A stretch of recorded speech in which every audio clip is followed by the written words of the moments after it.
Okay, என்கிட்ட clip இருக்கு. இப்போ என்கிட்ட கண்ணாடி இருக்கு. கண்ணாடியா? கண்ணாடியை கொஞ்சம் கீழே போட்டு பார்ப்போம். உடஞ்சிருமா? என்ன ரொம்ப ஹெவி வெயிட்டாக இருக்குது. ஹெவி வெயிட் கண்ணாடியோ? அப்படிலாம் இல்லை. சரி ஓகே. சரி, இப்போ அந்த கிளிப்பை வந்து அந்த ப்ரெஸ் பண்ணுவாங்களா? ப்ரெஸ் பண்ணுங்க. ப்ரெஸ் பண்ண ஓப்பன் ஆகுமே. ப்ரெஸ் பண்ணால் ஓப்பன் ஆகுமா? இது ஹேர் கிளிப் தானே சொல்கிறீங்க? ஹேர் கிளிப்பா இல்லை? ஹேர் கிளிப் தான். சரி ஓகே.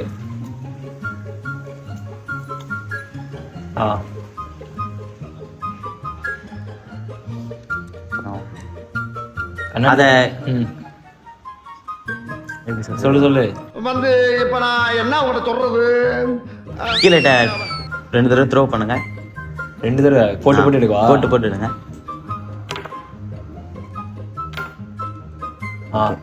அது கிளிப்பு தான். ஓகே, கண்ணாடி வந்து சரி, கண்ணாடியை போடு பார்ப்போம். முன்னாடி போயிட்டு போட கண்ணாடியை போடு. சூப்பர். மாடு மேய்க்கிறதுக்கு தேவையான 10 பொருத்தமும் பக்காவா இருக்கு. கண்ணாடி போடுற மாதிரி தெரியல, என்னென்னமோ பண்றேன். இல்ல, கண்ணாடி மூடி திறந்துட்டேன். இன்னும் ஒரு தடவை. கண்ணாடி கண்ணாடி தான் அது.